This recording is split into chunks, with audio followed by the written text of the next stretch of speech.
அபிஷேகம் பெற்றாங்க. அந்நிய பாஷைகளை தேவனை துதிங்க, வல்லமை வெளிப்படுவதாக. ஹல்லேலூயா. அவர் நல்லவர், அவர் ஜீவிக்கிற தேவன். ஆமென், ஸ்தோத்திரம். அவர் தொடுவாராக. இன்னைக்கு அவருடைய விரல் ஒவ்வொருவரையும் தொடும். இன்னைக்கு விரல் தொடும், அவருடைய விரல் தொடும். ஹல்லேலூயா. அவர் தொட வல்லமையுள்ள தேவனா இருக்கிறார். ஆமென், ஸ்தோத்திரம், ஸ்தோத்திரம். தொட்டு சுகமாக்கும் தேவன், தொட்டு சுகமாக்கும் தேவன். ஹல்லேலூயா, ஹல்லேலூயா. வாழ்க்கை மாறும், வாழ்க்கை மாறும். இயேசுவே தொட்டு சுகமாக்கும் ஐயா,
தொடனுமே என்னை தொடனுமே. கேளுங்க, ஆண்டவரே என்னை தொடும் ஆண்டவரே. அப்படி சிறந்தது வரட்டும், உங்க மேல தலை மேல கை வைக்கட்டும். தொடனுமே என்னை தொடனுமே, தொட்டு சுகமாக்குமே இயேசுவே. தொட்டா போதும் உந்தன் வாழ்வில் மாறுமே. ஆமென். தொட்டா போதும் உந்தன் வாழ்க்கை. கண்ணீரும் கதறலுமாய் இருக்கிற குடும்பம் மாறும், களிப்பாக மாறும். ஓ, வேதனை நிறைந்த குடும்பம் மகிழ்ச்சியான குடும்பமாக மாறும். பலவீனம் பலனாய் மாறும், கண்ணீர் கழிப்பாய் மாறும், உள்ளத்து வேதனைகள் மாறும். மாறுமே, எல்லாம் மாறுமே, மாறும். அப்பா, என்னை மாற்ற முடியும், வீட்டை மாற்ற முடியும், குடும்பத்தை மாற்ற முடியும். மாறும். நீங்க விசுவாசத்தோடு சொல்லணும், நம்பிக்கையோடு பாடலாம், சத்தமா பாடலாம். மாறுமே, எல்லாம் மாறுமே. கடலும் முழலும் என்னை முடக்க முடியாதே. கடலில் நடந்த கர்த்தர் என்னோடு இருக்கின்றார். நம்புறீங்களா? பாடுங்க. கடலும் முழலும் என்னை முடக்க முடியாதே. கடலில் நடந்த கர்த்தர் என்னோடு இருக்கின்றார். கடலில் என்னை நடக்க செய்வார், கடனை எல்லாம் மாற செய்வார். கடலில் என்னை நடக்க செய்வார், கடனை எல்லாம் மாற. இந்த நம்பிக்கை எல்லாம் நீங்க தான்ப்பா. உங்களதான் நம்புறோம். ஓ, மாறுமே, எல்லாம் மாறுமே. தொட்டு சுகமாக்குமையா இயேசுவே. பரிசுத்தாவியானவருடைய ஆசீர்வாதங்களுக்காக நன்றி. இந்த காலவெளி நடுவில் உலாவிக் கொண்டிருப்பதற்காக நன்றி. Yes, ஆமென். விசுவாசத்தை ஆண்டவரே பொழிந்தருளும். இன்னும் இன்னும் விசுவாசம் பெருகத்தக்கதாக இந்த அபிஷேகம் நிறைவு வரட்டும்.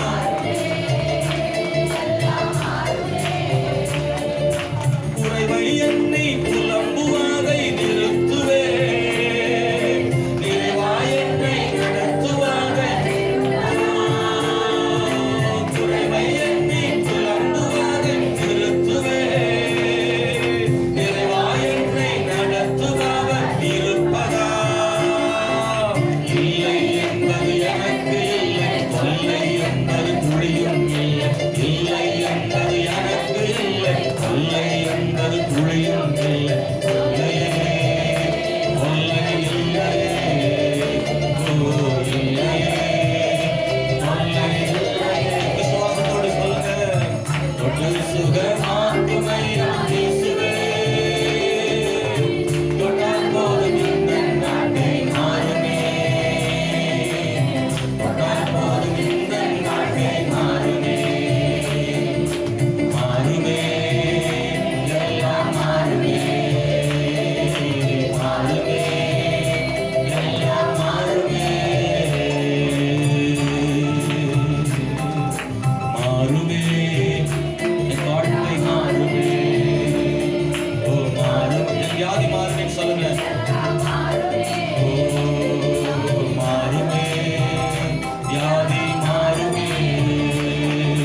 மாறுமே, பலவீனம் மாறும், தொல்லை மாறும், கடன் மாறும், பிரச்சனைகள் மாறும்.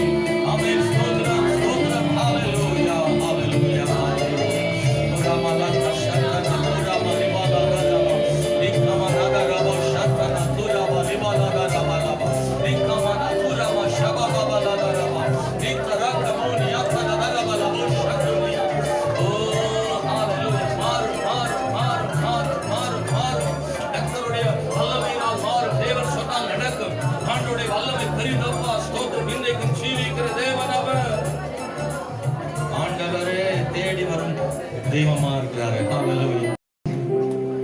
ஓ ஜீசஸ். பரலோக தேவன் இந்த காலவெளியில நோக்கி பார்க்கிறோம். எங்கள் ஜெபத்தை கேட்கிறவர், எங்களுடைய சத்தத்துக்கு செவி சாய்க்கிறவர், எங்க மேல மனதுருக்கம் உள்ளவராய் இருக்கிறார். ஆண்டவரே இயேசு கிறிஸ்து நேற்றும் இன்றும் என்றும் மாறாதவராய் இருக்கிறார். சொல்லப்பட்டபடியே உங்களுடைய சுகமாக்கும் வல்லமையிலும் நீர் மாறவில்லை. தொடர்ந்து ஆசீர்வதியும். இந்த கூட்டத்தை பொறுப்படுத்திக் கொள்ளும் ஆராதனை ஒரு முக்கியமான ஆராதனையை எங்கள் வாழ்வில் மறக்க முடியாத ஒரு ஆராதனையாக, ஒரு சாட்சி சொல்லுகிற ஆராதனையா இருப்பது. வரவேண்டிய எல்லாரையும் கொண்டு ஆசீர்வதி இயேசுவின் நாமத்தில் ஜெபிக்கிறோம் பிதாவே. யாத்திராகமம் 15:26 இந்த வசனத்தில் வாசிக்கிற கடைசி உள்ள அந்த வரி சொல்லப்படுகிற, நானே உன் பரிகாரியாகிய கர்த்தர். ஸ்தோத்திரம். இதனுடைய அர்த்தம் என்ன? நானே உன்னை குணமாக்கும் தேவன். சேர்ந்து சொல்லுமா? நானே உன்னை குணமாக்கும் தேவன் என்று இயேசு சொல்லுகிறார். ஸ்தோத்திரம். இந்த இடத்துல நீங்க வாசிக்கிற போது, நான் எகிப்தியருக்கு வரப்பண்ணின வியாதிகளில் ஒன்றையும் உனக்கு வரப்பண்ணேன். அதாவது எகிப்தியருக்கு வரப்பண்ணின வாதைகள் இருக்குல்ல, அது எல்லாமே உனக்கு நான் வர பண்ண மாட்டேன். அப்படி அதுவா வந்தா கூட நானே உனக்கு பரிகாரி. அதான் அர்த்தம் இல்ல. நான் உனக்கு வியாதி வர பண்றது இல்ல, எகிப்தியருக்கு வர பண்ணினேன். கர்த்தர் யார் என்பதை அறிந்து கொள்ளும்படி எகிப்தியருக்கு உண்டு பண்ணினேன். ஆனால் ஸ்தோத்திரம், உனக்கு அப்படி செய்வதில்லை. தானாக வருமானாலும் பிசாசினாலே வருமானாலும் நான் தான் உனக்கு பரிகாரி, நான் உன்னை சுகமாக்குகிற தேவன் என்று ஆண்டவர் சொல்கிறார். அல்லேலூயா. அன்பான கர்த்தருடைய பிள்ளைகளை, அவரை நோக்கி கூப்பிடுகிற யாவருக்கும் அவர் சமீபமாக இருக்கிறார். நம்முடைய ஆண்டவர் சுகமாக்கும் தெய்வம். நீங்க எத்தனை பேர் விசுவாசிக்கிறீங்கன்னு தெரியல. அல்லேலூயா. உங்க வாழ்க்கையிலும் கூட கர்த்தர் அப்படி செய்திருக்க கூடும், அவர் சுகம் தந்திருக்க கூடும், நீங்கள் அதன் பாதையில் வந்திருக்க கூடும். ஆமென், ஸ்தோத்திரம். இன்னைக்கு நம்முடைய வாழ்க்கையில தேவன் எப்படிப்பட்டவர் என்றத இந்த சுகமாக்கும் விஷயத்தில் நாம் கொஞ்சம் ஆழமாக வசனத்தின் அடிப்படையில தியானம் பண்ண போறோம். ஆமென். அன்பான தேவனுடைய பிள்ளைகளை, ரொம்ப முக்கியமான ஒன்று விசுவாசம். இந்த சுகமாக்குதல் அப்படின்றது வரும்போது விசுவாசம் ரொம்ப அவசியமா தேவைப்படுது. நமக்குள்ள எப்ப விசுவாசம் ஆழமா தூண்டப்படுதோ, ஆண்டவர் எதிர்பார்க்கிற விசுவாசம் எப்ப வந்துருதோ, இந்த விசுவாசம் கட்டி எழுப்பப்பட்டு தேவன் விரும்புகிற அந்த விசுவாசத்துக்குள்ள வந்துட்டோம்னா ஆண்டவர் அதை ஓபன் பண்ணிட்டான்னு அர்த்தம். அவருடைய வல்லமை வெளிப்பட்டதுன்னு அர்த்தம். அது தேவை. இன்னைக்கு நம்ம ஆண்டவரை கேட்க வேண்டியது, எனக்கு உம்முடைய விசுவாசத்தை எனக்கு தாரும். அல்லேலூயா. வாசிப்போம். மத்தேயு சுவிசேஷம் ஸ்தோத்திரம் 8ஆம் அதிகாரத்துல 1-2 வசனங்களை நம்ம படிக்க போறோம். அவர் மலையிலிருந்து இறங்கின போது திரளான ஜனங்கள் போனாங்க. நானே சொல்லிடுறேன். அப்பொழுது குஷ்டரோகி ஒருவன் வந்து அவர் பணிந்து கொண்டு, ஆண்டவரே உமக்கு சித்தமானால் என்னை சுத்தமாக்க உம்மால் ஆகும் என்றார். ஆண்டவர்கிட்ட கேட்கிற, ஆண்டவரே உமக்கு சித்தமா இருந்தா என்ன செய்யும்? சுகமாக்கும்னு சொல்றார். ஆனா ஆண்டவர் சொன்ன வார்த்தை அதுக்கு பதில், அருமையான பதில் சொல்றாரு. ஸ்தோத்திரம். இயேசு தமது கையை நீட்டி அவனை தொட்டு, எனக்கு சித்தம் உண்டு, சுத்தமாக்கு என்றார். உடனே குஷ்டரோகம் நீங்கி அவன் சுத்தமானான். இந்த வசனம் என்ன சொல்லுதுன்னா, நாம சுகமாகணும்னு அவருடைய சித்தம் இருக்கு. அல்லேலூயா. நான் சுகமா இருக்கணுமா பலவீனமா இருக்கணுமா அவருடைய சித்தம் இல்ல. பலவீனம் இருக்கிறதா அவர் சித்தம் இல்ல. அவருக்கு நாம் சுகமாக வேண்டும் என்பதே சித்தமா இருக்கு. நாம் ஆரோக்கியமா இருக்க வேண்டும் என்பதே அவருடைய விருப்பமாக இருக்கிறது. நாம் சுகமா இருப்பதே அவருடைய விருப்பமா இருக்கு. அல்லேலூயா. நான் வியாதியில கஷ்டப்பட்டு அழுது கண்ணீர் விட்டு வேதனைப்பட்டு நான் என் பணத்தெல்லாம் வீணடிச்சு நான் கஷ்டப்படணும்ன்றது அவர் நினைப்பாரா? ஒரு நாளும். நம்ம நேசிக்கிற ஒரு அன்பின் தகப்பனா இருக்கிற ஆண்டவர் அப்படி நினைப்பதில்லை. நம்ம பிள்ளைகள் அப்படி நினைக்காத போது நம்ம இயேசு அப்படி எப்படி நினைப்பார்? அல்லேலூயா. நாம் ஆரோக்கியமா இருக்கணும்னு கர்த்தர் விரும்புறார். அன்பான பிள்ளை, இன்னும் நாம எபேசியர்ல 5:17 இதெல்லாம் எழுதி கொள்ளலாம். நீங்க பின்னாடி படிக்கலாம். ரோமர் 12:2 நீங்க படிச்சு பாத்தீங்கன்னா, அவருடைய சித்தம் இன்னதென்று நீங்கள் புரிந்து கொள்ளுங்கள் அங்க இருக்குது. அவருடைய சித்தம் என்னன்னு தெரிந்து கொள்ளுங்கள். அவர் என்ன விரும்புகிறார் ஆண்டவர், அவருடைய விருப்பம் என்ன, நான் எப்படி இருக்க வேண்டும் என்று விரும்புகிறார் என்று அங்க படிச்சு பார்க்கும்போது அங்க சொல்லப்பட்டிருக்கிறது. நீங்கள் விரும்புங்க, எதிர்பாருங்கள், அதை தெரிந்து கொள்ளுங்கள். அவருடைய சித்தம், ஆமென், நாம் சுகமா இருப்பது அவருடைய சித்தமா இருக்கிறது சொல்லப்பட்டிருக்கு. இரண்டாவது பாத்தீங்கன்னா, தேவன் சுகமாக்குவதாக வாக்கு பண்ணியிருக்கிறார். அவர் சுகம் தரும் என்று வாக்குத்தத்தம் என்ன செய்து இருக்கு. ஏன்னா வாக்குத்தத்தத்தை நிறைவேற்றுகிற தேவன் இல்லையா? ஆமென். அவர் பிராமிஸ் பண்ணிட்டாருன்னா அவர் செய்வார். ஏன்னா அவருடைய வாக்குத்தத்தம்னு இருக்கு. ஸ்தோத்திரம். யாத்திராகமம் 23:25 வாசிக்கிறோம், வியாதியை முன்னில் இருந்து என்ன செய்வேன், விலக்குவேன்னு வாக்கு பண்ணியிருக்கிறார். உபாகமம் 7ஆம் அதிகாரத்துல 11ஆம் வசனத்திலிருந்து 12ஆம் வசனமும் 11, 12, 15 போன்ற வசனங்கள் படிச்சா கர்த்தர் சகல நோய்களையும் உன்னை விட்டு விலக்குவார்னு வாக்கு பண்ணியிருக்கிறார். இஸ்ரவேல் ஜனங்களுக்கு கர்த்தர் வாக்கு பண்ணின வார்த்தைகள் அது. நான் உன்னை சுகமாக்குவேன், உன்னை வியாதியில் இருந்து உன்னை விலக்குவேன், உன்னை விட்டு விலக்குவேன் கர்த்தர் வாக்கு பண்ணி இருக்கிறார். அவர் சொல்லியும் செய்யாதிருப்பாரோ? அவர் மனமாற மனுபுத்திரன் அல்ல. மனுஷன் மாத்தி மாத்தி பேசலாம், கர்த்தர் ஒருபோதும் மாத்தி பேசுகிற தேவன் அல்ல. அவர் சொன்னதை செய்வார். யாக்கோபு சொல்றார், நான் உனக்கு சொன்னதை செய்யும் அளவும் நான் உன்னை என்ன செய்ய மாட்டேன், கைவிடுவதில்லை நான் சொல்லியிருக்கிறார். அப்படியால் கர்த்தர் சொன்னதை செய்கிற தேவன், அவர் வாக்கு பண்ணினதை நிறைவேற்றுவதற்கு உண்மை உள்ள தேவனாக இருக்கிறார் வசனம் சொல்லு. மூணாவது சொல்ல விரும்புறேன், நம்முடைய எல்லா நோய்களையும் சுகமாக்க முடியுமா? அல்லேலூயா. ஆமா, அது ரொம்ப முக்கியமான விஷயம். நம்ம ஆண்டவர் எல்லாவற்றையும் சுகமாக்க முடியும்ன்றதை நீங்க விசுவாசிக்கணும். நீங்க சில நேரங்களில் நம்ம நினைக்கிறோம் இது ரொம்ப பெருசா இருக்கு, அதனால ஆண்டவர் தாமதமா தான் செய்வாரா, இந்த வியாதியை சுகமாக்க அவரால் முடியுமா அப்படின்னு நமக்குள்ள ஒரு சந்தேகமே என்ன செய்யக்கூடாது, வரக்கூடாது. நமக்குள்ள ஏற்படுகிற சந்தேகங்கள் சுகமாகுதலை தடை செய்யும். எனவே சந்தேகம் இல்லாத ஒரு விசுவாசத்தை ஆண்டவர் நமக்கு தருவாராக. சங்கீதத்தில் வாசிக்கிற போது 103ஆம் சங்கீதத்தில் 2-3 வசனங்களை படித்தால் அங்கே தொடக்கத்தில் இருந்து நாம் வாசிக்கிறோம், என் ஆத்துமாவே கர்த்தரை ஸ்தோத்திரி, என் முழு உள்ளமே. இது மனப்பாடமா தெரியும், அதுக்கு அடுத்து தெரியாது. இந்த இது சொல்லி சொல்லி பழகிட்ட பாருங்க, இதோட நிறுத்திக்கிடுவோம். அதுக்கு அடுத்து என்ன சொல்லியிருக்கு, உன் நோய்களை எல்லாம் குணமாக்கி உன் பிராணனை அழிவுக்கு விலக்கி மீட்டார். ஸ்தோத்திரம், அல்லேலூயா. இன்னும் அதில் படிச்சீங்கன்னா உன் அக்கிரமங்களை பாவங்கள் சொல்லியிருக்கு, வாசிங்க. உன் அக்கிரமங்களை எல்லாம் மன்னித்து உன் நோய்களை எல்லாம். ரொம்ப முக்கியமானது அக்கிரமம் நோய், இந்த ரெண்டுக்காக தான் ஆண்டவர் சொல்றார். இயேசு கிறிஸ்துவில் மரிக்கிறதுக்கான காரணம் என்ன? இயேசு ஏன் மரிச்சார்? எதுக்காக சிலுவையில் இயேசு மரிக்கணும்? என்ன காரணம்? 3 விஷயம். ஸ்தோத்திரம். இயேசு 3 காரியங்களுக்கு தான் சிலுவையில் மரிச்சார். 1 பாவத்துக்காக, 2 சாபங்களுக்காக, 3 நோய்களுக்காக. வசனம் அப்படித்தான் சொல்லியிருக்கு. ஸ்தோத்திரம். பாவங்களையும் நோய்களையும் சுகமாக்க, சாபங்களையும் நீக்க. பாவத்தால் வந்த இந்த 2, அவ்வளவுதான். ஸ்டார்டிங் எதுதான்? பாவம் தான். அதுக்கு முன்னாடி ஒண்ணும் இல்ல, வியாதியும் கிடையாது, சாபமும் கிடையாது, ஒண்ணுமே கிடையாது. அப்ப எப்ப பாவம் அனுப்புறதுக்கு வந்துச்சோ அன்னைக்கு தான் ஆரம்பிச்சது சாபமும் நோய்களும் வந்துருச்சு. ஸ்தோத்திரம். ஏவாள் செய்த, ஆதாம் செய்த பாவத்து நிமித்தமாக அன்னைக்கு உள்ளே பாவம் வந்த போது, மனுக்குலத்துக்குள் வந்த போது நெக்ஸ்ட் அடுத்து ஆரம்பிச்சது சாபம் ஆரம்பிச்சிருச்சு. ஆமென். ஸ்தோத்திரம். முள்ளையும் குறுக்கையும் பிறப்பிக்கும் இந்த பூமியானது ஏவாளுக்கு சொல்லப்பட்ட அந்த காரியம், ஸ்தோத்திர, கர்ப்ப வேதனைப்படுவாள் என்று சொல்லப்படுது. மனுஷன் வேர்வை சிந்த வேண்டிய ஒரு சாபம் அவனுக்குள்ளே வந்து விட்டது. அப்படியானால் மனிதனும் பூமியும் சபிக்கப்பட்டு போனது. பாவத்தால் சாபம் வந்தது, சாபத்தினால வியாதி வந்தது, வியாதிகள் பெருகிற்று. ஸ்தோத்திரம். கர்த்தர் ஒருபோதும் வியாதியை படைக்கவில்லை, சாபங்களை உண்டாக்கவில்லை, பாவத்தை உருவாக்கவில்லை. மனிதனே பாவத்தையும் சாபத்தையும் வியாதிகளையும் தேடிக்கொண்டார் அப்படின்றத பார்க்கிறோம். ஆனா அன்பான கர்த்தருடைய பிள்ளைகளை, அவனே தேடிக்கொண்டாலும் உன் தலைவிதின்னு சொல்லி விட்டு ஒதுங்காம கர்த்தர் தம் ஜீவனை சிலுவையில கொடுத்தார். அதற்காக வந்தார். நீயே செய்தாலும் சரி, நான் உனக்காக பலியாகி உன் பாவத்தை மன்னிக்கிறேன், உன் சாபத்தை நீக்குகிறேன், உன் வியாதிகளை சுகமாக்குகிறேன் கர்த்தர் சொல்றாரு. உன் வியாதியை சுகமாக்குன்னு சொல்றாரு. அதுக்காகத்தான் படைத்தார். இந்த வசனம் உங்களுக்கு பல இடங்கள்ல, நிருபங்கள்ல கூட அப்படி எழுதப்பட்டிருக்கிறது. பாவத்தையும் நோய்களையும் ஆண்டவர் சுகமாக்கும்படி வந்தார். அதை விசுவாசிக்கணும். முதல்ல இயேசு அதுக்கு தான் சிலுவையில் மரித்தார். 4வது, இயேசு மரித்த நோக்கம் பாவம், சாபம், வியாதி. இந்த ஏசாயா 53:5 அந்த வசனம் சொல்லப்பட்டிருக்கு. 1 பேதுரு 2:24 சொல்லப்பட்டிருக்கிறது, அவர் சகல வியாதிகளை சுகமாக்குவார் சொன்னார். அல்லேலூயா. ஆமென். ஸ்தோத்திரம். நான் சொன்னேன், பாவம், சாபம், வியாதிக்காக மரிச்சாரு. இன்னொன்னு முக்கியமான விஷயம் என்னன்னு தெரியுமா? எல்லா வியாதியும் சுகமாக்குவார்.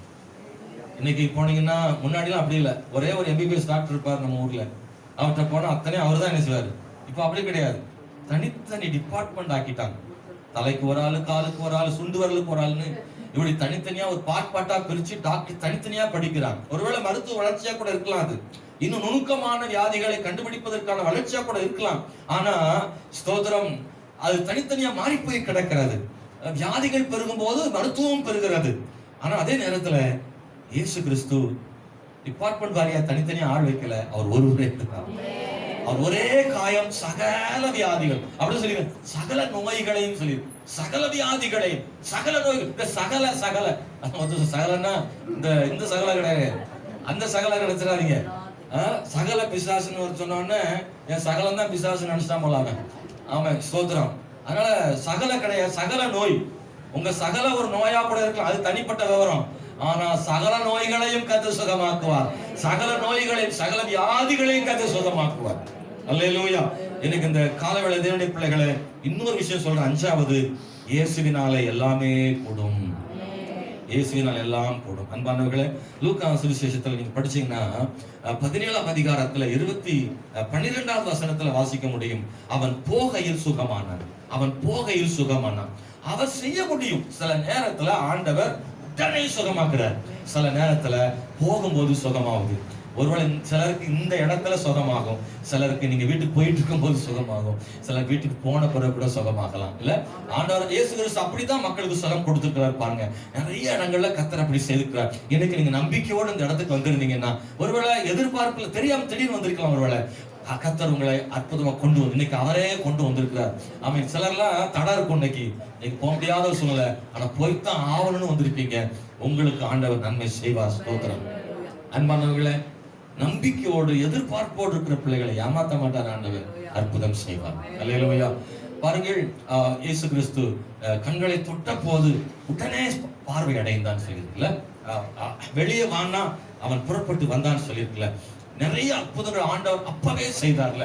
ஆனா அவருடைய அற்புதங்கள் ஒரே மாதிரி எப்போது இருந்ததே இல்ல, மாறி மாறி நடந்திருக்குது. ஸ்தோத்திரம். அருமையான கர்த்தருடைய பிள்ளைகளே, உடனடியாகவும் தாமதமாகவும் நடந்திருக்கிறது. அவர் சில நேரங்களில் வார்த்தையால் செய்திருக்கிறார், சில தொட்டு செய்திருக்கிறார், சில நேரங்களில் ஏதாவது செய்து பண்ணியிருக்கிறார். ஸ்தோத்திரம். அவர் சுகமாக்குதல் உண்மையானது, சுகமாக்கும் விதமானது வேறுபாடு இருக்கலாம். அவர் சுகமாக்கும் விதம் வேறுபாடா இருக்கலாம், ஆனா எல்லாருக்கும் முழுமையான சுகத்தை கொடுக்க வல்லமை உள்ள தேவனாய் இருக்கிறார். அல்லேலூயா. அநேக நேரங்களில் ஆண்டவராகிய கர்த்தர், ஆமென், ஸ்தோத்திரம், உடனடியாக சுகத்தை கொடுத்தார். இன்ஸ்டால்மெண்ட் எல்லாம் கிடையாது, இல்ல, இன்ஸ்டால்மெண்ட் கிடையாது, பிரீமியம் கட்டி அப்படிலாம் கிடையாது. அந்த நிமிஷத்துல கர்த்தர் சுகமாக்குகிற தேவனாய் இருக்கிறார். உலக டாக்டர் சொல்லுவாங்க, போக போக என்ன செஞ்சிடும், சரியாயிரும், நீங்க பிராக்டிஸ் பண்ணி பிசியோதெரபி பண்ணுங்க, அதை செய்யுங்க எதை செய்யுங்க அப்படின்னு நம்மளே சொல்லி எதையாவது ஒண்ணு பண்ணி அதனால காரணம் கூட சொல்லலாம். ஆனால் இயேசு கிறிஸ்து பிசியோதெரபி பண்ண சொல்லல, அவர் சொல்றாரு, உன்னை சுகமாக்கும் தேவன். ஹல்லேலூயா. ரொம்ப எங்கேயும் தூரமாலாம் போக வேணாம். ஆண்டவர் அற்புதமானவரும் அவர் சுகம் தரும் தேவன் சொல்றதுக்கு எங்கேயோ போக வேணாம். இங்க நான் உங்களுக்கு முன்னாடி கண்ணுக்கு முன்னாடி இருக்கிறேன், நீங்க எங்க இருக்கிறீங்க, தேவன் நமக்கு அற்புதம் செய்திருக்கிறார். அல்லேலூயா, அல்லேலூயா. இங்க அநேகர் உண்டு டாக்டர்களால் கைவிடப்பட்டு கர்த்தர் அற்புதம் செய்து சுகமாக்கினவர்கள் இங்கே இருக்கிறார்கள். அல்லேலூயா. சில நேரங்களில் சுகம் ஆகாததற்கு சில காரணங்கள் இருக்கலாம். ஆனா இயேசுவால் கூடாதது ஒன்றும் இல்லை. இயேசுவால் கூடாதது ஒன்றும் இல்லை. ஸ்தோத்திரம். அற்புதம் செய்ய கர்த்தர் வல்லமையுள்ள தேவனா இருக்கிறார். இன்னைக்கு அன்பான கர்த்தருடைய பிள்ளைகளை சாத்தான் சில நேரங்களில் சூழ்நிலைகளை காண்பித்து, சில நேரங்கள்ல தடையான காரியத்தை காண்பித்து, தோல்விகளை காண்பித்து, கடந்த காலத்து நிகழ்வுகளை சில காண்பித்து, யாரையோ ஒருத்தரை காட்டி உங்களுக்குள்ள அதெல்லாம் நடக்கல இதெல்லாம் நடக்கலன்னு சொல்லி உங்களுக்குள்ள அவிசுவாசத்தை உண்டு பண்ணுவான். ஆனா அதுல இருந்து நீங்க வெளியே வந்துருங்க. நான் நம்புற இயேசுவால எல்லாத்தையும் செய்ய முடியும், இன்னைக்கு உயிரோடு இருக்கிறாருன்னு நீங்க விசுவாசித்தா கர்த்தர் அற்புதம் செய்ய முடியும். கர்த்தர் அற்புதம் செய்ய முடியும். ஒரு நாளும் பிசாசு இடம் கொடுத்துறாதீங்க, அவிசுவாசத்துக்கு இடம் கொடுத்துறாதீங்க. ஆழமான விசுவாசத்துல நீங்க வந்துடணும். இந்த விசுவாசம் நம்ம இரட்சிக்கும். அல்லேலூயா. ஆமென். ஸ்தோத்திரம். இயேசு கிறிஸ்து சொல்லும் போது இந்த வார்த்தைகளை நிறைய சொல்லிட்டே, விசுவாசத்தை பற்றி நிறைய சொல்றார். இன்னைக்கு நமக்கு தேவை விசுவாசம், அதிகமாக தேவை. அன்பான கர்த்தருடைய பிள்ளைகளை, விசுவாசத்தினால நீதிமான் பிழைப்பான் என்பது மாத்திரமல்ல, விசுவாசிக்கிறவனுக்கு எல்லாம் கூடும்னு எழுதியிருக்கு. ஆமென். ஸ்தோத்திரம். தேவனுடைய பிள்ளைகளை, ஆண்டவர் கேட்டது, நீ விசுவாசிக்கிறாயான்னு சில இடத்துல கேட்டிருக்கார். நீ விசுவாசிக்கிறையா? ஆமென். அப்படிதான் அவர் சுகமாக்க ரெடி. ஆனா விசுவாசத்தை கர்த்தர் நிறைய எதிர்பார்க்கிற அன்பானவர்களே, விசுவாசம் இல்லாமல் நிச்சயமாக நம்ம அற்புதம் பெற முடியாது என்பதை நீங்கள் மறந்துவிடக் கூடாது. விசுவாசம் மிக மிக அவசியமாய் தேவைப்படுகிறது. அன்பானவர்களே, இன்னைக்கு நம்ம இந்த எண்ணெய் பூசி ஜெபிப்பதற்காக கூட்டி வந்திருக்கிறோம். எண்ணெய் ஒரு மந்திரம் என்ன நினைச்சிடக்கூடாது. நல்லா புரிஞ்சுக்கோங்க. இந்த எண்ணெய்க்குள்ள மந்திரம் இருக்கு அப்படின்னு நினைச்சிடக்கூடாது. அது சாதாரண எண்ணெய், அவ்வளவுதான். அல்லேலூயா. ஆகவே இந்த மாதிரி மோதிரம் விற்கிறாங்கல்ல, நிறைய பேர் மோதிரம் தாயத்தை விற்கிற மாதிரி இப்ப வாச தாயத்தை விற்க ஆரம்பிச்சார் போல நினைச்சிடக்கூடாது. நான் அதான் ஓப்பனா முதல்ல சொல்லிடுறேன், நீங்க என்னையவே என்ன செய்யாதீங்க, நம்ப கூடாது. இயேசுவை தான் நம்ம என்ன செய்யறோம், நம்புறோம். பைபிள் வசனம் சொல்லி இருக்கிறதுனால எண்ணெய் பூசி என்ன செய்யறோம், நம்ம ஜெபம் பண்றோம். ஆனா இந்த எண்ணெயில ஒண்ணும் இல்ல, ஆண்டவர் தான் அற்புதம் செய்யறாரு. அவர் அற்புதம் செய்வதற்கு அடையாளமாகவும், நான் விசுவாசிக்கிறேன் என்பதற்காகவும், வசனத்தை நான் கை கொள்றேன்றதுக்காக இந்த எண்ணெயை பயன்படுத்துறோம். அவ்வளவுதான்.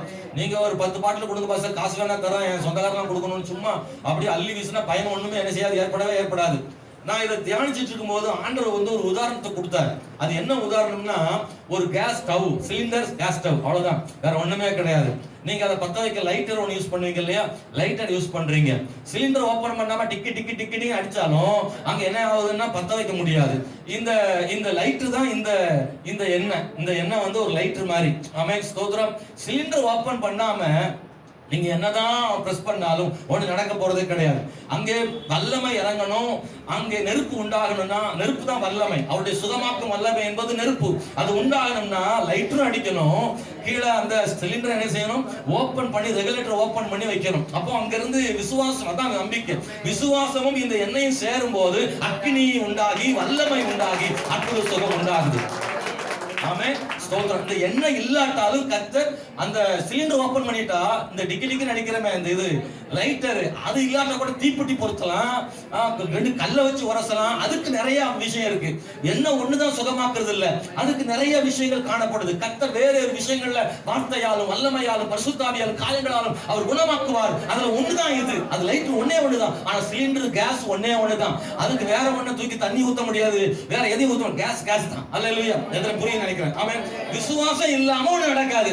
இந்த லைட் இல்லாம வேற ஒரு காரியம் பயன்படுத்தலாம், விசுவாசம் இல்லாம அது இல்லாம நாம என்னதான் பயன்படுத்தினாலும் பயன்பட போறது கிடையாது. இது ஒரு கருவி மட்டும்தான், இது ஒரு கருவி மட்டும்தான். ஆனா விசுவாசத்தோட ஆண்டவர் மேல நம்பிக்கையோட நாம பயன்படுத்தும் போது இந்த எண்ணெயின் மூலமா கர்த்தர் சுகம் தருவார். அல்லேலூயா. இன்னைக்கு நாம் சுகம் பெறுவது எப்படி வேகமா சொல்ற இன்னொரு 7-8 காரியங்கள்ல ஸ்தோத்திரம் 10 காரியம் இருக்குது. முதல்ல ஜெபம் தான். சுகமாக்குறதுக்கு தேவை முதல்ல என்னது, ஜெபம் ரொம்ப அவசியம் தேவை. அன்பானவர்களே, எங்கெல்லாம் பல இடங்கள்ல அதுக்காக ஜெபம் பண்ணப்பட்டிருக்கு, வியாதி நீங்குவதற்கு ஜெபிக்கப்பட்டிருக்கு. ஸ்தோத்திரம், ஆமென்.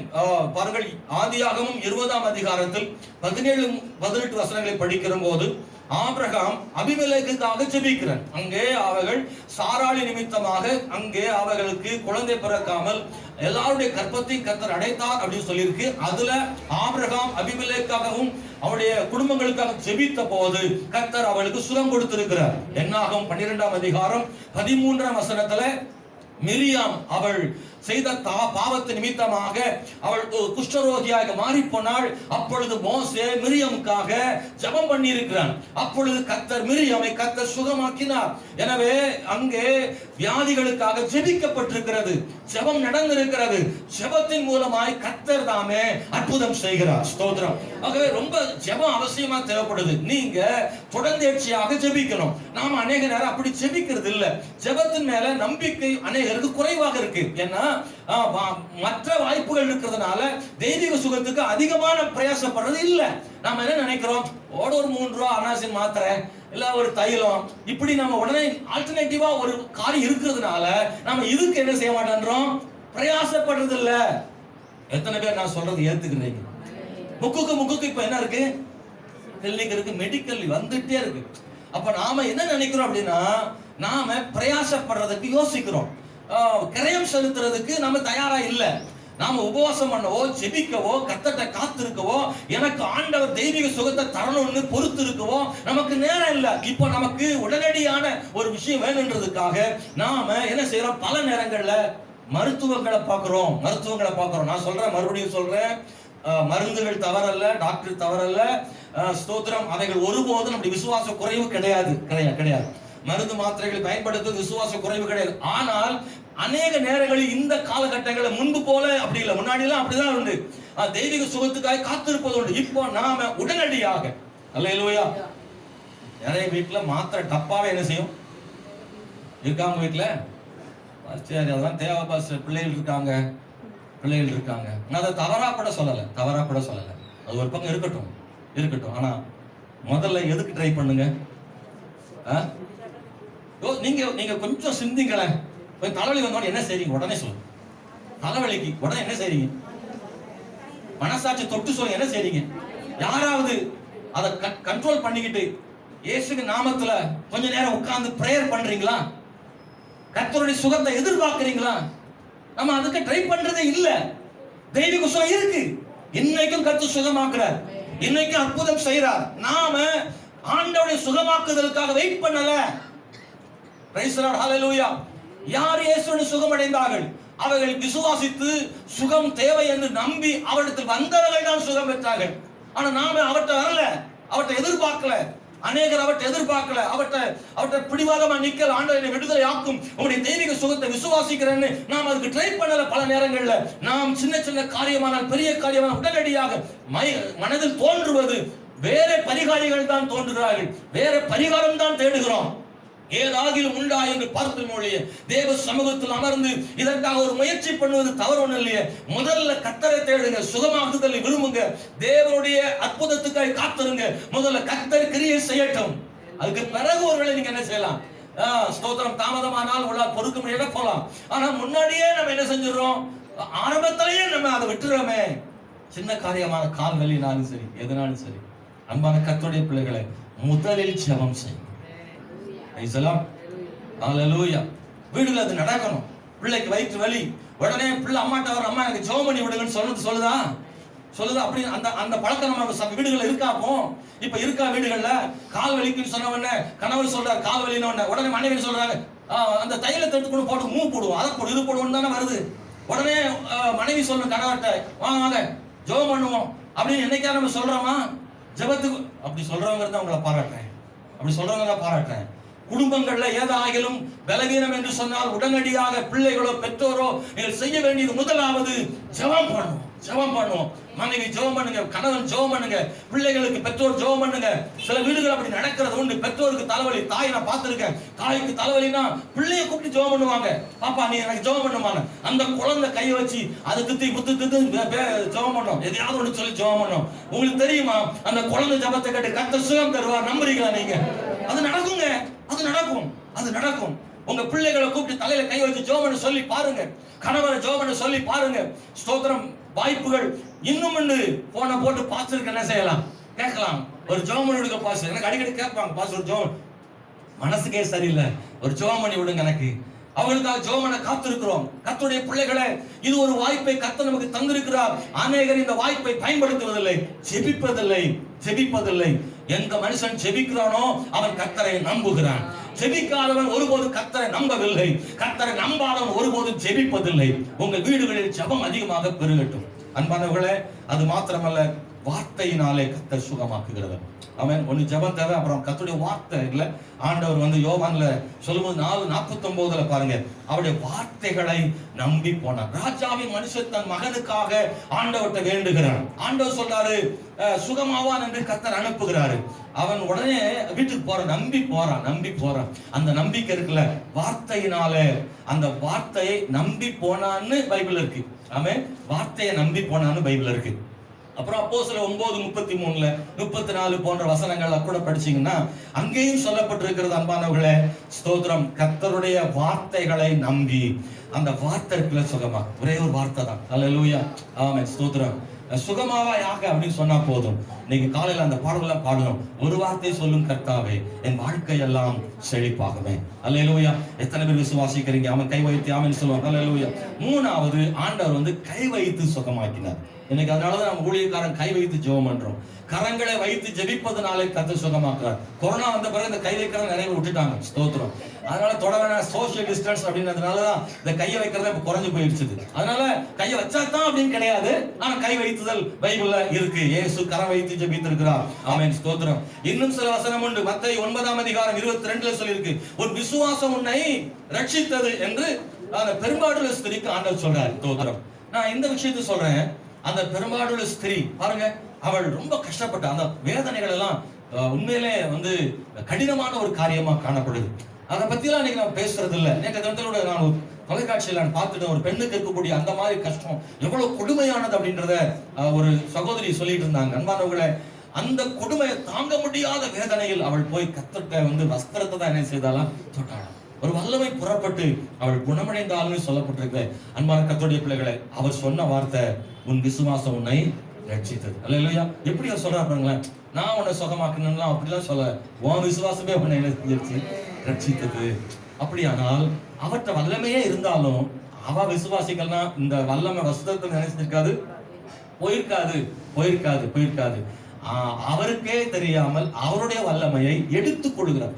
அவர் கொடுத்த வல்லமை என்பது ஒரு பக்கம், இவன் எடுத்த வல்லமை இன்னொரு பக்கம். கை வைத்து ஆமென் ஹல்லேலூயா. அவர் வல்லமை கொடுத்தாரா, இவர் வல்லமை எடுத்துக்கொண்டாளா? அப்படின்னா இவர் தான் வல்லமை என்ன செஞ்சா, எடுத்துட்டா. அவர் பார்க்காரு, யாரு தொட்டா கேட்கிறாருல, யார் தொட்டா அப்படின்னு கேட்கிற. அப்போ இவருக்கு எப்ப தெரியும்னா, அவர்கிட்ட ஒரு வல்லமை போச்சு பாருங்க, அப்பதான் அவருக்கு தெரியுது வல்லமை ஏதோ போகுது அப்படின்னு. அதுக்கப்புறம் தான் தெரியுது யாரோ என்ன நினைச்சிருக்காங்க, தொட்டிருக்காங்கன்னு சொல்றாங்க. அப்ப இவளுடைய விசுவாசம் எவ்வளவு பெருசா இருந்திருக்கும் யோசித்து பாருங்க. அல்லேலூயா. இன்னொரு இடத்துல சொல்றாரு, இப்படிப்பட்ட விசுவாசத்தை இஸ்ரவேலுக்குள்ள என்ன செய்யல, பார்க்கல. ஒரு வார்த்தை சொல்லி வேலைக்காரன் என்ன செஞ்சிருவான், சொஸ்தமாயிடுவான்னு சொன்ன அந்த வார்த்தையை கேட்டு சொல்றாரு, நம் சீஷர்களையும் இஸ்ரவேல் மக்களையும் பார்த்து சொல்றாரு, இந்த விசுவாசத்தை நான் பார்க்கலன்னு சொல்றாரு. விசுவாசம் ரொம்ப முக்கியமானது அன்பானவர்களே. ஐந்தாவது, வியாதிகள் நீங்குவதற்கு இன்னொரு வாய்ப்பு இருக்கு பாருங்க. தெய்வ விசுவாசம் மட்டும் இல்ல, மன மகிழ்ச்சி.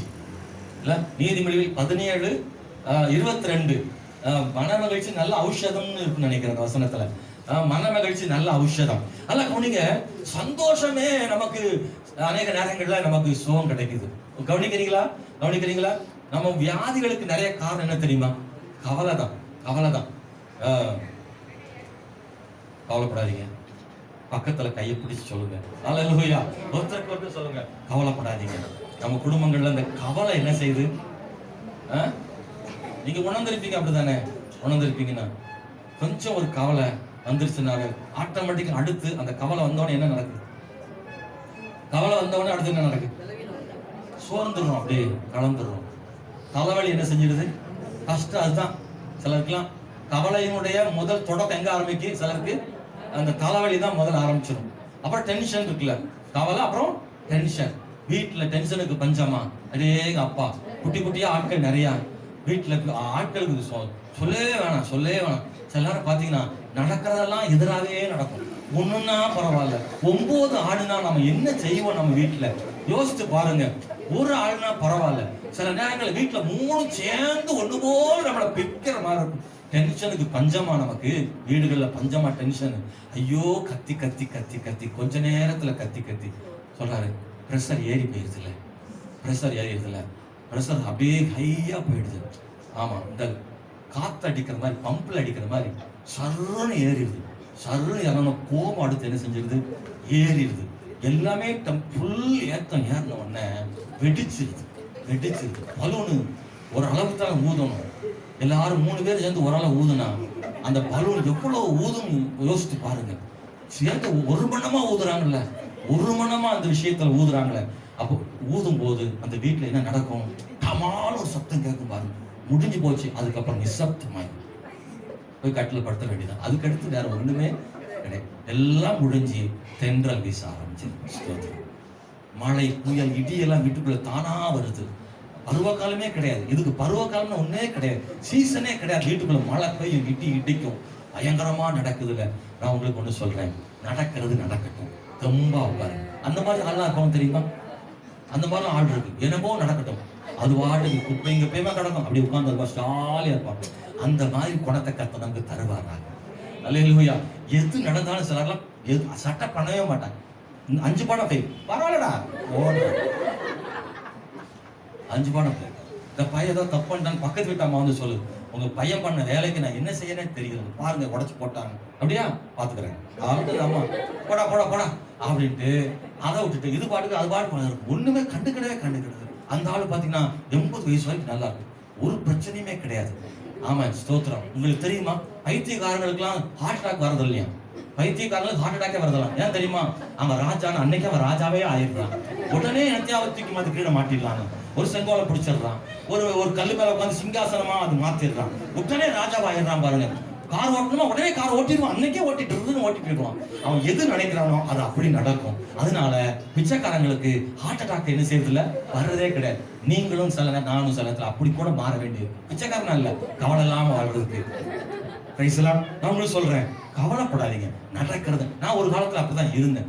எதை எடுத்தாலும் கஷ்டமா இருக்கும், கவலைப்படுவேன். அதுக்கப்புறம் கர்த்தருக்கார் பார்த்துக்கிட்டோம், நடக்கட்டும். நம்மளால என்ன ஆக போகுது? யாரை தான் நம்மளால மாத்திர முடியும்? எதை தான் நம்மளால சரி பண்ணிட முடியும்? நம்ம ஜெபிக்கிறோம், செயல்படுறோம், செய்யறோம். ஆனா ஒரு அளவுக்கு மேல நம்மளால ஒண்ணுமே செய்ய முடியாது. அல்லேலூயா. ஆமா, அந்த குடும்பத்துக்குள்ள, வீட்டுக்குள்ள கவலைப்படாதீங்க. நான் திரும்ப சொல்றேன், கவலைப்படாதீங்க. நடக்கட்டும். சொல்லுங்க, நடக்கிறது கத்த சித்தம், அவர் விட்ட வழி. இந்த வார்த்தைகளை அடிக்கடி சொல்லி பாருங்க. ஓயாம என்ன செய்யுங்க, கர்த்தர் சித்தம் நடக்கிறது நடக்கட்டும். அதுக்காக சோம்பேத்தனம் உட்கார்ந்து சொல்லலாம், நடக்கட்டும், நான் வேலைக்கு போக மாட்டேன், அது நடக்கணும். அதுக்காக ஓவரா பெறப்படாது, கவலையே எல்லாம் பெறப்படாது. தேவையான கவலை இருக்கணும், அதுக்காக நம்ம ஒண்ணுலாம் பெறப்படாது. ஆனா ரொம்ப போட்டு ஒரி பண்ணிக்கிட்டு நம்மை பாதிக்கும் அளவுக்கு கவலைப்படாது. நம்மளை பாதிக்கிற அளவுக்கு என்ன செய்யுங்க, கவலைப்படாதீங்க. நீ கவலைப்படாம இருந்தாலே நிறைய வியாதி வராது. அல்லேலூயா, நல்லா கவனிக்கும். ஸ்தோத்திரம். இன்னொன்னு, ஆறாவது ராபோஜனம் இல்ல, கர்த்தருடைய பந்தி, திருவிருந்து ரொம்ப முக்கியமான. சிலர்லாம் அதை பெருசா நினைக்கிறதே இல்ல. கர்த்தருடைய பந்தியை நிறைய அற்பமா நினைக்கிறாங்க. கர்த்தருடைய பந்தின்றது அவ்வளவு சாதாரணமானது கிடையாது. அவர் கொடுக்கிறது, அவருடைய சரீரத்தையும் அவருடைய ரத்தத்தையும் புசித்து பானம் பண்ணுகிற ஒரு பெரிய பாக்கியம். ஸ்தோத்திரம். அது உண்மையான அவருடைய சரீரமாகவும் உண்மையான ரத்தமாகவும் மாறுவதில்லை. அதுக்கு அடையாளமானதுன்னு பைபிள் சொல்லியிருக்கு. ஆனா கர்த்தர் அதை கொடுத்தாருன்னா அதுக்கு ஒரு நோக்கம் இருக்கு. ஏன் தெரியுமா? பைபிள் இருக்கு, 1 கொரிந்தியர் 11ஆம் அதிகாரம் 29-30 இந்த வசனத்தை படிச்சு பார்த்தீங்கன்னா, ஸ்தோத்திரம், இது நிமித்தம் அநேக பலவீனரும் அப்படின்னு சொல்லியிருக்கு. இந்த அப்பத்தையும் ரசத்தையும் பாவத்தோடு அவங்க கலந்து கொள்ளும் போது அது வியாதி உண்டாக்குதான், பலவீனமாக்குதான். ஆனா பரிசுத்தத்தோட அதை அப்படி மாத்தி பாத்தீங்கன்னா, பரிசுத்தத்தோட இந்த பந்தியில கலந்து கொண்டா ஆரோக்கியம் உண்டாகும். அல்லேலூயா, ஸ்தோத்திரம். சாட்சி உண்டு, நிறைய உண்டு. பாஸ்டருடைய அக்கா கூட ஒரு முறை திருநெல்வேலி வந்திருந்தாங்க. அவங்க வரும்போது ரொம்ப நாளா இருந்த ஒரு வியாதி அவங்களுக்கு. இங்க வந்து அவங்க அந்த ராபோஜனத்தை கலந்துகிட்ட பிறகு போன பிறகு சொன்னாங்க, தம்பி தானே கூட, தம்பி அன்னைக்கு நான் வந்து இந்த சர்ச்சுக்கு கர்த்தருடைய பந்தியில கலந்துக்கிட்டேன், அதுக்கப்புறம் அந்த பிரச்சனை இல்லவே இல்லைன்னு சொன்னாங்க. அந்த பிரச்சனை இல்லவே இல்லை. கர்த்தர் ராபோஜனத்துல கர்த்தர் சுகம் தர. ஆமென், ஸ்தோத்திரம். அவருடைய தழும்புகள், ஏன்னா அவருடைய காயங்கள் இருக்குல்ல, அதுல ரத்தம் அடிஞ்சது. அவர் ரத்தத்தை தான் பானம் பண்றோம். அவருடைய தழும்புகள் இருந்து வரக்கூடிய ரத்தத்தை, ஆமென், ஸ்தோத்திரம், அந்த அடையாளமாய் நாம் பானம் பண்ணுகிறதுனால, ஆமென், அவருடைய சரீரத்தில் ஏற்பட்ட காயங்கள் இருக்குல்ல, அந்த சரீரத்தை புசிப்பதனால, அடையாளமா இருக்கிறதுனால அந்த அற்புத சுகமாக்கும் வல்லமை ராபோஜனத்துல இருக்கின்றதை நீங்க மறந்துடாதீங்க. எப்போதும் நம்ம சும்மா ஒரு மாசந்தோறும் நடக்குன்னு நினைக்காதீங்க. அது ஒரு கிரியைகளை நமக்குள்ள என்ன செய்யுது, உண்டு பண்ணுது. ஸ்தோத்திரம். அது மாதிரி 7வது, எண்ணெய் பூசி ஜெபித்தல். அல்லேலூயா. யாக்கோபு நிருபம் 5ஆம் அதிகாரம் 14-15 வசனங்கள். 14-15 வசனங்கள் எடுத்தால் வாசிக்கலாம். யாக்கோபு 5:14 வசனம், 15 வசனம். உங்களில் ஒருவன்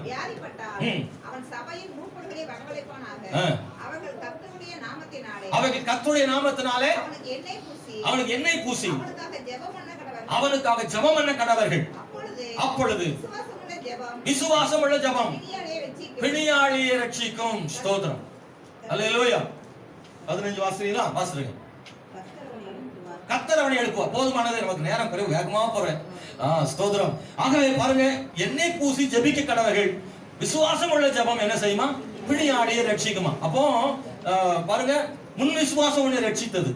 அப்போ வியாதி உள்ளவங்களுக்கு விசுவாசம் வரணும். யார் ஜெபம் பண்றாங்களோ அவங்களுக்குள்ள என்ன வரணும்? விசுவாசம் உள்ள ஜெபம் பிணியாளி என்ன செய்யும்? ரட்சிக்கும் சொல்லியிருக்கு. அப்ப விசுவாசம் ரொம்ப அவசியமாக தேவைப்படுதுன்றதை மறந்துடாதீங்க. 8வது நான் சொல்ல விரும்புகிறது, பிசாசினால் வரக்கூடிய வியாதியை பிசாசு துரத்துனதான் என்ன செய்யும் சொல்லணும். அல்லேலூயா. நமக்குள்ள இருக்கிற வியாதி காரணம் யாருன்றதை கண்டுபிடிங்க. ஸ்தோத்திரம். எதேர்ச்சியா வந்ததா, இல்லைன்னா கவலையால் வந்ததா, இல்லைன்னா பரம்பரையில வந்ததா, இப்படி ஏதோ ஒரு காரணங்கள் வியாதிக்கு இருக்குல்ல, அந்த வியாதி காரணம் என்ன? சில விசுவாசினால் வரும். வேதத்துல படிக்கும் போது மத்தேயு 17 அதிகாரத்தில் 15-18 போன்ற வசனங்களை நீங்க படிச்சு பாத்தீங்கன்னா, அங்க ஆண்டவர் வந்து பாவங்களை மன்னிக்கிறாரு, வியாதிகளை நீக்கிறாரு, அப்ப சுகம் உண்டாவது. ஆமென். ஒருத்தனுக்கு பாவத்தை மன்னிச்சாரு சுகமாவது, இன்னொருக்கு பிசாசு துரத்துறாரு, அவனுக்கு சுகமாவது. அல்லேலூயா. ஒரு பையன் அவன் பேச முடியாதவனாக இருக்கிறான், அப்புறம் கேட்க முடியாத இருக்கிறான், பிசாசு துரத்துறாரு, காது கேட்குது, வாய் பேசுறான், அற்புதம் செய்யறாரு ஆண்டவர். அல்லேலூயா. இப்படி நிறைய உதாரணங்களை சொல்லிக்கொண்டே போலாம் அன்பான கர்த்தருடைய பிள்ளைகளை. இன்னும் ரொம்ப வேண்டாம், உதாரணமா உங்களுக்கு தெரிஞ்ச ஒருத்தர் சொல்றேன். நம்ம சர்ச்சில் பாஸ்டர் கார்த்திக் முன்னாடி இருந்தாரு, அசிஸ்டன்ட் பாஸ்டர் இருந்தாரு. இப்ப அவரு மொடக்குறிச்சியில பாஸ்டர் ஊழியர் நல்ல சபை கட்டியிருக்கிறார். ஆகவே நான் அந்த பழைய ஊர்ல ஊழியம் செய்யும் போது, அந்த இடத்துல ஊழியம் செய்யும் போது, அந்த தம்பி 5ஆம் வகுப்பு படிக்கிற சின்ன பையன் தான். அவங்க அப்பா அம்மா சபைக்கு வந்து முதல் முறையாக வரும்போது தொடக்கம் எப்படி வந்தாங்கன்னா, அவங்க அப்பாவுக்கு உடம்பு சரியில்லை. பாத்தீங்கன்னா எலும்பு தோலுமா இருப்பார். அப்படி ஒரு ஆள் இங்க இல்ல. ரொம்ப மெலிஞ்சு போயிருப்பார், அவ்வளவு ஒல்லியா இருப்பார். ஸ்தோத்திரம். நடக்க கூட பலன் கிடையாது. ஏற்கனவே அவருக்கு ரத்தம் குறைஞ்சிருச்சு, சுகவீனமாயிருச்சு. ஆஸ்பத்திரியில பார்த்துட்டாங்க, வியாதி எதுவும் கண்டுபிடிக்க முடியல, எல்லாமே நார்மலா இருக்கு. ஆனா ஏன் வெளியேறாருன்னு தெரியல. ஸ்தோத்திரம். அவருடைய வியாதி என்னன்னே கண்டுபிடிக்க முடியாத அளவுக்கு ரிப்போர்ட்ல நார்மலா தெரியுது. டாக்டருக்கு குழப்பம் ஆயிடுச்சு, என்ன பிரச்சனைன்னு.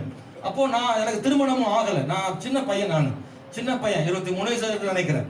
சிறுவனா வேளாண் கல்வி முடிச்ச புதுசுல ஸ்தோத்திரம் ஒரு வாடகை வீட்டில் குடியிருந்து ஊழியம் செய்து கொண்டிருக்கிறேன். ஒரு நாள் காலையில இவங்க முறையா அவங்க அப்பாவை கூட்டிட்டு வராங்க சபைக்கு. ஸ்தோத்திரம் அந்த ஹால்ல, சபை நடத்தக்கூடிய ஹால்லையே அவரை கொண்டு உட்கார வைக்கிறாங்க. அவரால் உட்கார முடியல. ஸ்தோத்திரம் அவருக்காக ஜெபம் பண்ணினோம். ஸ்தோத்திரம் நான் தான் ஜெபம் பண்றேன். அல்லேலூயா. ஊழிய ஆரம்பத்துல இப்படி கொண்டு மெலும்பு ஒரு ஆள் போட்டிருக்கேன். கையை வச்சு ஜெபம் பண்ணா திடீர்னு அப்படியே எழும்புறாரு பாருங்க. அல்லேலூயா. ஆண்டவர் கத்துறாரு. ஸ்தோத்திரம் அல்லேலூயா. பக்கத்து வீட்டுல இருந்து ஆள் தேடி வந்துட்டாங்க. அந்த என்ன சத்தம்னு கத்துறாரு, ஓங்குறாரு, உருள்றாரு. ஆளை பார்த்தா அப்படிப்பட்ட தெரியல. எலும்பு தலுமா அவர் கைத்தாங்களா கொண்டு வந்தாங்க. இங்க வந்த உடனே 10 பேர் பிடிச்சாலும் அப்படி நிக்கிறாரு, கம்பீரமா நிக்கிறாரு. அல்லேலூயா. ஸ்தோத்திரம். வேற என்ன செய்ய, உச்சி முடி தான் பிடிக்க வேண்டியிருக்கு. நம்ம கண்ட்ரோல் பண்ண வேற என்ன செய்ய முடியுது? பிடிச்சு இயேசுவின் நாமத்தினால உன்னை கண்ட்ரோல் பண்ற. இயேசு வெளியே போ அப்படின்னா அது பேச ஆரம்பிக்கு. நான் யார் தெரியுமா? லம்பாடி பொண்ணு அப்படின்னு. லம்பாடி பொண்ணாவது ஒன்னாவது எங்க இருந்து வந்து சொல்லு அப்படின்னா அது சொல்லுது. நான் அந்த பக்கமா கொல்லப்புறமா இருந்தாலும் வந்தாரு, ரொம்ப பிடிச்சிருந்துச்சு, அதனால பிடிச்சிக்கிட்டேன் அப்படின்னு. வெளியே போய் இயேசுவின் நாமத்து. அவர் பண்ணு சாப்பிட்டு இருந்தாராம். நீ பண்ணுக்காக வந்து பிடிச்சிருக்கா அந்த பொம்பளை. அல்லேலூயா. அது பொம்பளை பிடிக்கலங்க, பிசாசு அந்த பேரை சொல்லுது. நீங்க நினைச்சிருப்பா லம்பாடி பொண்ணு தான் போலன்னு. இல்ல லம்பாடி பொண்ணு கிடையாது. அது சொன்ன வார்த்தை. அது உண்மையில உங்களுக்கு தெரியுமா? பிசாசு பிடிக்கிறதெல்லாம் அந்த ஆள் கிடையாது. அது பேரை வச்சு அந்த மாதிரி சொல்லும். யார் எங்க செத்தாங்க அதுக்கு தெரியும். அவங்க பேரை பயன்படுத்திக்கிடும். ஆகவே ஸ்தோத்திரம். அது போன பிறகு மறுபடியும் ஆடுறாரு. என்னடா, நான் வேற ஆள், இன்னொரு ஆள் வந்திருக்கேன். அப்புறம் நீ இந்த பொம்பளை அப்படின்னா நான் இன்னொரு பொம்பளை இருக்கிறேன், நான் போக முடியாது, இவனை கொல்லாம விட மாட்டேன், இந்த ஆளை கொல்லாம விட மாட்டேன், அதுதான் வந்திருக்கேன், இந்த ஆளை எனக்கு பிடிச்சி என் கூட கொண்டு போறேன், எனக்கு வேணும் இந்த ஆளு அப்படின்னு பயங்கரமா ஆடு. அதுக்கப்புறம் ஜோபடி போனா ஒத்துரு கீழே விழுந்தார் பாருங்க. ஆமே 2-3 வாரத்துல பார்த்து ஆள் குஸ்தி ஆயிட்டாரு. அல்லேலூயா. வியாதி ஒண்ணுமே கிடையாது, மாத்திரை மருந்து ஒண்ணுமே கிடையாது, ஆட்டோமேட்டிக் சுகமானாரு. சாட்சி நம்பர் தாரன் பாஸ்டர் கார்த்திக் போன் போட்டு கேளுங்க. இன்னைக்கு அவங்க அப்பா உயிரோடு இருக்கிறார். அல்லேலூயா. வேலை செய்யறாரு, சந்தோஷமா இருக்காரு. கர்த்தர் அற்புதம் செய்கிற தேவன் என்பதற்கு நான் சாட்சி, ஏராளமான சாட்சி. ஆமென். ஸ்தோத்திரம். 2 பிசாசு அவருக்குள்ள இருந்து வெளியே ஏறின உடனே முழுமையான சுகத்தை பெற்றுக்கொண்டார். முழுமையான சுகம், வேற ஒண்ணுமே செய்யல. அன்பானவர்களே, சாத்தான் வெளியேறும் போது ஒரு பெரிய விடுதலை கிடைச்சது, அற்புதமான சுகத்தை பெற்றுக்கொண்டார். ஆமென். அல்லேலூயா. அதுக்கு பிறகுதான் அவர் வீட்டுல அவங்க பையனை கர்த்தர் கூலி போட்டு தான் குடும்பமா ஞானஸ்நானம் பெற்றான். ஐயோ அவங்க அக்கா 2 பேரும் பிசாசு தான். ஐயோ அந்த ஊர் புறம் பிசாசு தான் நிறைய. அல்லேலூயா. பிசாசுகளை துரத்துதான் கர்த்தர் கொண்டு போனாரு. அவங்க சொல்லிருக்கல, பிசாசுகளை கர்த்தர் துரத்துகிறார். ஆமென்.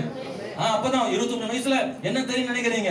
ஒரு கிராமத்துல போய் ஒரு வீட்டுல ஜெபம் பண்ண போறேன், எல்லாரும் வாங்க ஜெபம் பண்ணனும் 10 பேர் வந்துட்டாங்க. அல்லேலூயான்னு ஜெபம் பண்ணா 9 பேர் ஆடுறாங்க. ஒரு ஆள் தான் சும்மா இருக்கு. 9 பேர் ஆடினா ஒரு ஆள் என்ன செய்ய முடியும் பாருங்க. ஒண்ணுனா சர்ச்சைக்கு கொண்டு வான்னு சொல்லி சர்ச்சையில வச்சு ஒண்ணா விரட்டணும். எல்லாத்தையும் சுகம் கொடுத்தாரு. அந்த ஊர்ல மட்டும் 4-5 குடும்பங்கள் ரட்சி கொண்டு வந்தாங்க. அல்லேலூயா. அந்த கிராமத்தில் அன்பான கர்த்தருடைய பிள்ளைகளே, இயேசு வியாதிகளை மட்டுமல்ல பிசாசுகளை துரத்துகிறார். பிசாசு போகும்போது வியாதிகளும் போகிறது. கர்த்தர் இன்னைக்கும் ஜீவிக்கிறார். கர்த்தர் அற்புதம் செய்கிற தேவன். அன்பானவர்களே, 9வது சில நேரங்கள்ல பாருங்க வித்தியாசமா கர்த்தர் சுகமாக்கி இருக்கிறார். தரையில் துப்பி கண்களில் பூசி சுகமாக்கி இருக்கிறார். தெருவில் படுக்கையில் கடத்தி நிழல் படும்படியாக வைத்து சுகமாகி இருக்கிறாங்க. உருமால்களை போட்டு சுகம் கொடுத்துருக்காங்க. இப்படி நிறைய விதமான சுகங்களை நாம் பார்க்கிறோம். அடுத்து அன்பானவர்களே, நாமே வியாதிகளை வர வைத்துக் கொடுக்கிறோமான்றது ஒரு கேள்வி என்ன செய்தன இருக்கு. ஆமென். ஸ்தோத்திரம். அன்பானவர்களே, நாமே வியாதிகளை வர வைத்துக் கொடுக்கிறோமா? இன்னைக்கு நிறைய பேர் வியாதிகளை வர வைத்துக் கொள்றாங்க. நம்ம சர்ச்சில் போன 2 நாளைக்கு முன்னாடி ஒரு சகோதரி சொன்னாங்க. அன்பானவர்களே, அவங்க சோலைக்குமாரன் ஜோமிட்டு இருக்கும் பாருங்க. அவங்க அம்மா சொல்றாங்க, பாஸ்டர் டெஸ்ட் பண்ணி பார்த்ததுல எலும்புல அந்த பலன் 60% இருக்கணுமா, அதுல 5% தான் இருக்கான் எலும்புல. எவ்வளவு டிஃபரெண்ட் பாருங்க. அவ்வளவுதான் பலன் இருக்கு. என்ன காரணம்னா காய் சாப்பிடுறதுல, எதுவும் சாப்பிடுறது இல்ல. எப்ப பார்த்தாலும் நூடுல்ஸ், பொரோட்டா. அவங்க கடை ஹோட்டல் வச்சிருக்காங்க. சாயங்காலம் அவங்க தாத்தா கடை வச்சிருக்காரு, பொரோட்டா கொண்டு போட்டுருவாரு. அது பொரோட்டா சாப்பிட, நூடுல்ஸ் சாப்பிட, லேசு குறுகுறு இது என்னமெல்லாமோ ஒண்ணு வந்திருக்கு. பாக்கெட் ஃபுட், ஃபாஸ்ட் ஃபுட்டா உங்களுக்கு இங்க பாருங்க. உங்களுக்கு தான் சொல்றேன் பிள்ளைகளுக்கு சொல்றேன், பெரியவங்களுக்கு. சில பெரிய ஆளு மேகி தின்ட்டாலே இது பெரிய ஆளு. நம்ம சர்ச்சில் ஒரு பிரதர், என்னப்பா சாப்பிட்டா? மேகி சாப்பிட்டேன். எப்ப பாரு மேகியா? எந்த நேரமா பாக்கெட் ஃபுட்ல தொலைச்சு போடுங்க. ஒரு தகப்ப மாதிரி நின்று சொல்றேன். நிறைய நேரங்கள்ல நம்முடைய பாரம்பரிய உணவுகளை என்ன பண்ணிட்டீங்க? நம்ம இழந்துட்டோம். சும்மா கடை லேசா தலைவலிக்கிற மாதிரி. ஏங்க பொரோட்டா வாங்கி தரீங்களா? இப்படியே வீட்டுக்கார அனுப்பி பொரோட்டா தின்னு பூரா எலும்புகள்லாம் பூரா சும்மா அப்படியே தலைதான் இருக்கு. லேசா தடமான எலும்பு உடைஞ்சிருது. ஒண்ணும் இல்லை. இன்னைக்கு பெரிய உங்களுக்கு உண்மையா நீங்க சொல்ல முடியும், இன்னைக்கு உள்ள நிறைய வியாதிகளுக்கு இதுதான் காரணமா இருக்கு. முன்னாவே மருந்து சொல்றாங்க. சாப்பாடு தான் பிரச்சனையே, சாப்பாடு தான் பிரச்சனையே. சும்மா எண்ணெயை அள்ளி ஊத்துறது, இனிப்பு அள்ளி போடுறது, உப்பு அள்ளி போடுறது, கலக்கி குடிக்கிறது, இப்படியே சும்மா எதனாலும் அள்ளி வீசுறது. ஸ்தோத்திரம். சிலருக்குலாம் ஸ்வீட்னா போதும், ஒரே நேரத்தில் 10 அதிரசம் அள்ளி தீட்டிடுறது. இப்படியே செய்யக்கூடாது இல்லையா? ஒரு அளவீடு இருக்கணும். சகலமும் சாப்பிடணும், சகலத்தையும் சாப்பிடுங்க. ஆமென். ஸ்தோத்திரம். பரவலா சாப்பிடுங்க. அப்ப பல கலர்ல சாப்பிடணுமா? இல்ல பொருளை ஒரே அடியா பச்சையா சாப்பிடாம ஒவ்வொரு கலர்லையும் சாப்பிடணுமா? ஒவ்வொரு சுவையும் சாப்பிடணுமா? புளிப்பு, இனிப்பு, காரம், இது எல்லாமே கலக்கணுமா? சிலருக்கு கேசரி தான் பிடிக்கும், எப்ப பாரு வீட்டுல கேசரி. சிலருக்கு சாம்பார், எப்ப பாரு சாம்பார், வாயு தொலை பெரிய தொலையா இருக்கு. சிலருக்கு மட்டன் தான், மட்டனா சாப்பிட்டு தொலைக்கிறது. இப்படியே ஒன்னையே சாப்பிட்டு சில ஆட்கள்லாம் அதையே சாப்பிடாதீங்க. தயவு செய்து சொல்றேன், நீங்க உங்க உணவு பழக்கங்கள்ல மாற்றங்களை கொண்டு வாங்க. கடை சாப்பாடு ஒழிப்போம், வீட்டு சாப்பாடை சாப்பிடுவோம்.